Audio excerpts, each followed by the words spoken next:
Be Wealthy and Smart, episode 809.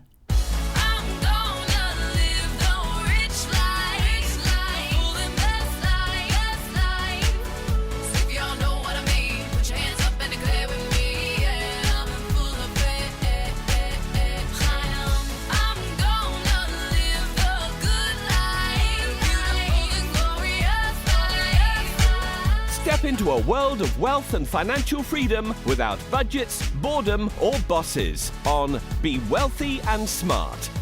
And now, here's your host, Linda P. Jones. Welcome to Be Wealthy and Smart. I'm Linda P. Jones, America's Wealth Mentor, empowering women and men worldwide to financial freedom. On today's show, we're going to talk about credit cards capitalizing on crypto payments. And this is part of our series on crypto, just to bring you up to speed on what's going on in the quantum age and one of the most undervalued, most exciting investment opportunities I have seen, well, since the internet came into being. And so we're going to talk about the credit card industry and now how they are adopting cryptocurrency. But before I do that, I just want to address a little bit that's going on in the Dow. And one of my favorite chartists, Chris Kimball, came up with some valuation notes about the Dow and how it's looking a bit extended here. So I wanted to share that with you because these are important milestones to look at in terms of valuation. And one of my issues right now is the market is so overvalued. It's just really concerning. And I think a lot of the stock market is being driven by the weakness in the dollar. We're really having a crack-up boom, if you will, that our currency is quickly losing value, and that is making the stock market go up in value. But in addition to that, we're seeing some signs of very steep overvaluation. Some of the things that Chris Kimball mentioned on investing.com in his article and his chart was that the Buffett indicator is the highest in 60 years. And I've talked about that on other podcasts. He also has a Q ratio as the second highest in 60 years. He has margin debt is the second highest ever. The put-call ratio is near all-time lows. So nobody is buying puts because everybody is on the side that they think the market's going to go up, just like everybody's on the side that they think the dollar's going to get weaker. And when everybody's on one side of the boat, it can tend to reverse and surprise everyone. And lately we've been seeing interest rates rise a little bit, and that could cause the dollar to reverse and start to go up for the short term. He also says that the Dow Jones Industrial Average spanning the past 50 years has hit some relevant Fibonacci price levels for active investors to consider. He applied the Fibonacci levels, these are important mathematical ratios, to the quarterly lows that happened in 1974, which was an important low in the Dow. And he applied those ratios to the lows of 2003 and 2009. And what he found is that the Dow is hitting an important Fibonacci ratio of 423%, and that in these years of 1974, 2003, and 2009, that every time the Dow hit those Fibonacci levels, that a significant decline followed. So really interesting information there. He says, these indicators don't matter until they matter. And when they matter, they will become important.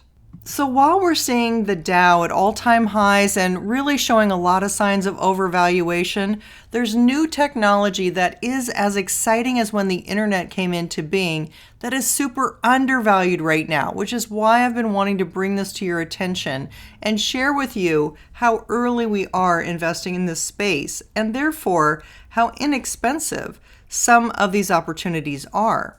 This article today came out on the Business Insider, and it says Facebook's Diem, Visa, and PayPal are looking to capitalize on the crypto payments space.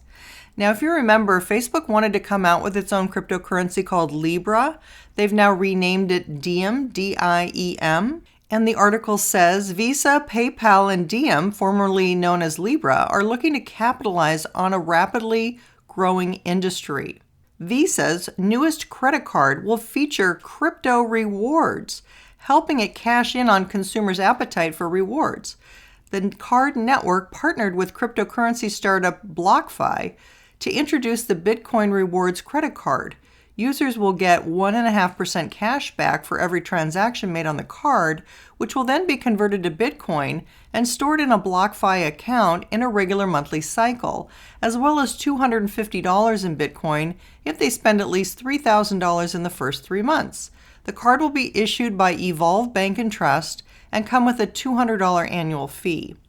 So I want to pause there and just say, I'm not a fan of this B cryptocurrency, but there are other cryptocurrencies that I think have better stories to tell and fewer drawbacks, in that they are not huge users of energy and they are not slow to do transactions, as well as not having ties to the CCP. These are 3 big drawbacks I see with that B cryptocurrency. PayPal CEO Dan Schulman highlighted the importance of regulatory compliance. Schulman recently spoke on cryptocurrency regulation issues at an online conference and went on to call on industry players to collaborate with financial regulators to help bring more utility to cryptocurrency. Schulman noted that PayPal was the first firm to get a conditional BIT license from regulators in New York, which highlights the firm's dedication to regulatory compliance and could help it long-term as it expands its business into the crypto space.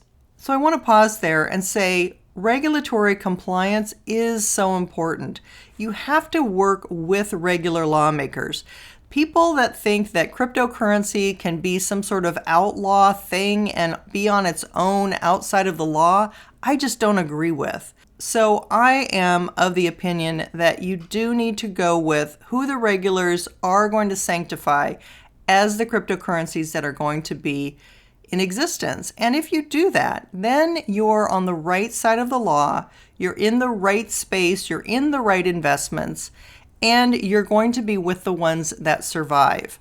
The ones that won't survive, and I do believe there's going to be a lot of the 7,000 cryptocurrencies that don't survive. First of all, we don't need 7,000, and second of all, if they're not going to comply with regulators, they're just not going to be expected to survive, in my opinion. So go with the ones that are following all the compliance, such as anti-money laundering laws and know your customer laws. Those are really important that these cryptocurrencies comply with. The article goes on to say, Facebook's Libra cryptocurrency changed its name to Diem and is looking for a fresh start. The Libra Association, now dubbed Diem Association, overlooking the crypto's development, hired key executives and announced that it plans to build a safe, secure, and compliant payment system. This comes after the crypto faced partner fallout and regulatory scrutiny from lawmakers last year. The crypto payment space has been heating up amid the increased focus on digital payments during the coronavirus pandemic. The emphasis on digital payments during the crisis, due in part to the rapid surge in e-commerce, has likely made way for more interest and focus on cryptocurrency payments. And firms have been capitalizing on this emerging space. Square's Cash App crypto service generated $1.63 billion in Bitcoin revenues in Q3. Meanwhile, nearly 1/5 of PayPal users have already traded Bitcoin on the app after the service's U.S. launch last month, according to a study conducted by Mizuho Securities. These offerings could enable players like Visa, Square, and PayPal, which have all become more involved in the crypto space, to diversify their offerings. But regulatory oversight and compliance remains a barrier to widespread crypto payments usage. The crypto market has been deemed volatile in the past, spurring concern among both consumers and regulators about the use of this payment method. And because it is a relatively new currency, some regulators feel that it could threaten long-standing financial systems. These concerns have led to a call for more safeguards and measures to be put in place regarding usage. I want to pause there and say, yes, there are cryptocurrencies known as stable coins, and the stable coins could directly compete with fiat currencies. And so, yes, regulators and central banks have been very concerned about the stable coins. But there are other types of cryptocurrencies that they don't find competitive and that actually enhance the ability for a central bank digital currency to be able to move into other forms of cryptocurrency, other forms of value, other foreign currencies, in a less expensive and faster way than the SWIFT system that they're currently using. The SWIFT system that is the backbone of the banking system is 50-year-old software. Think about that, 50 years old, before the internet even came into being. I think we can improve upon the SWIFT system in terms of speed, cost, and security. The article goes on to say, to combat some of these concerns, PayPal invested a tremendous amount in regulatory compliance before its crypto launch, according to Schulman. Working with financial regulators like global central banks could help crypto payment players like Visa and Square make their offerings more appealing to consumers. And collaborating with regulators could benefit Diem, since it might garner more trust from consumers and help it avoid past pitfalls related to financial regulation. End of article. Well, speaking of financial regulation, an interesting regulation came out from the Securities and Exchange Commission yesterday, and that is the SEC announced an office focused on innovation and financial technology.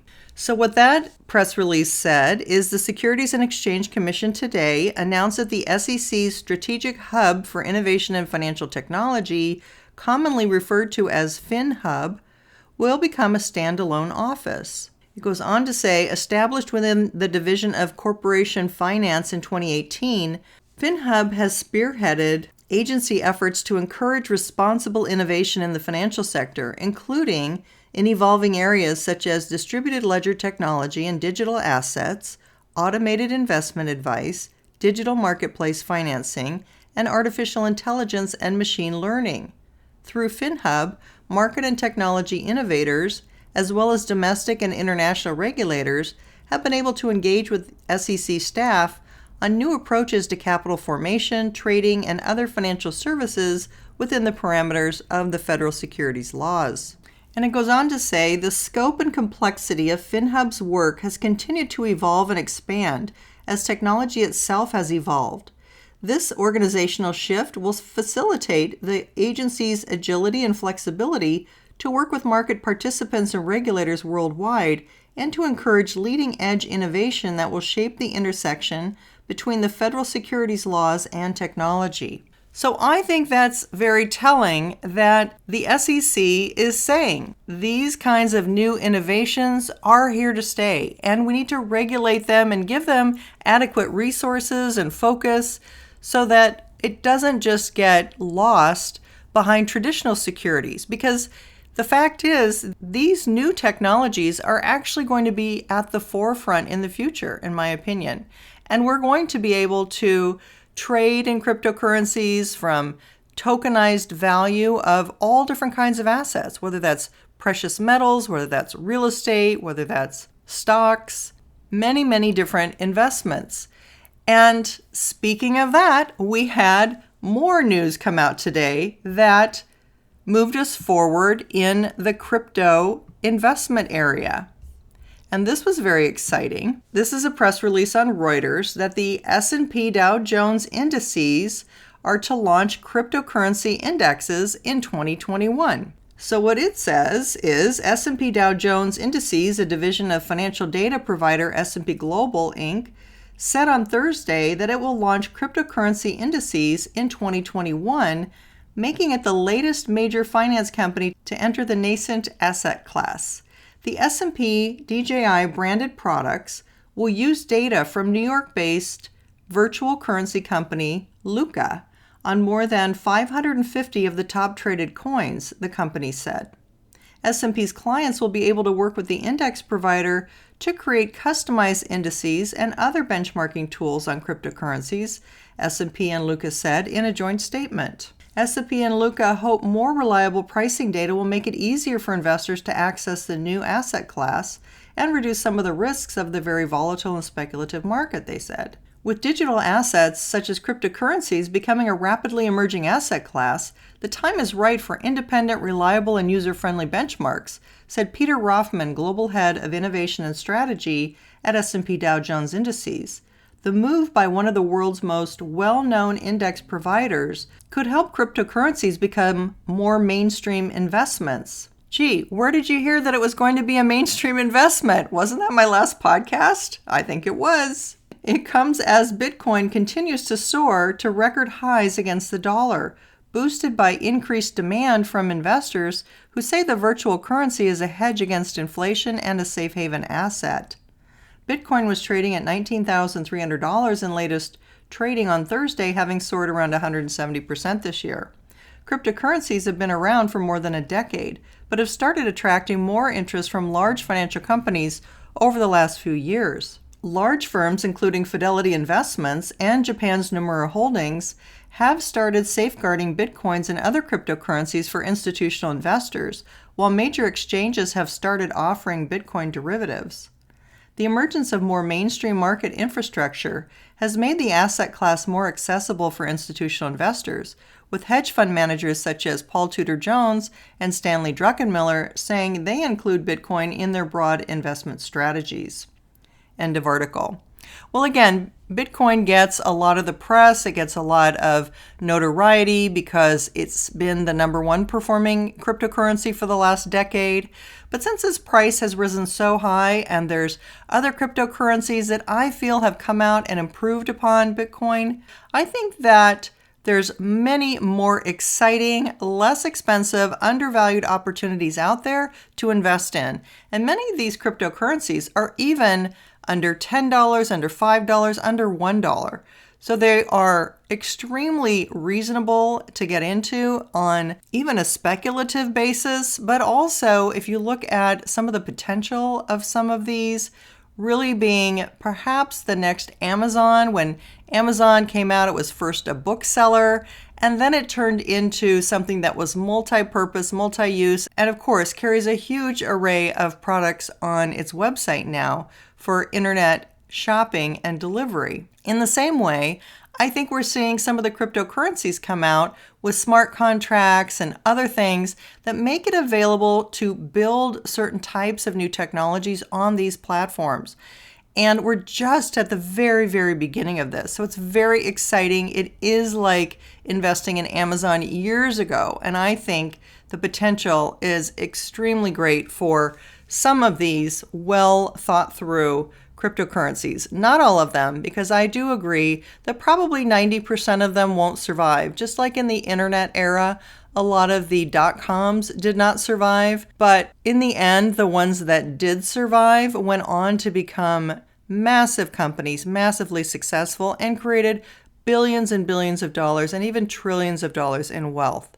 So I think we're at the forefront of a similar situation here with cryptocurrencies, and that's why I selected one to get invested in. These are exciting times, and if cryptocurrency is something that you haven't really looked into, it's time to start considering it. It really is something that is a fresh new asset class, completely different from the stock market, and we don't have the extreme overvaluation levels in cryptocurrencies that we have in some stock market situations. So just wanted to bring this to your attention and let you know that now credit cards are getting into the crypto business, and they're following MoneyGram, and probably Western Union will be the next to get into the crypto space. They are rumored to be looking at it. And so it won't be long before all of our credit card companies, all of our money sending companies, our banking organizations, our brokerage organizations all have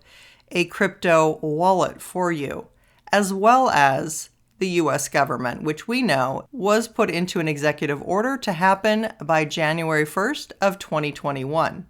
So all of this is happening very quickly. It's coming to you, but it's been in the works for a long time. And it's something that's been reviewed and been talked about and studied and experimented with and had the bugs worked out of. There's been a lot of development of these cryptocurrencies with financial institutions. So it's great to see that regulators are now embracing them, that the Dow Jones is now creating indices.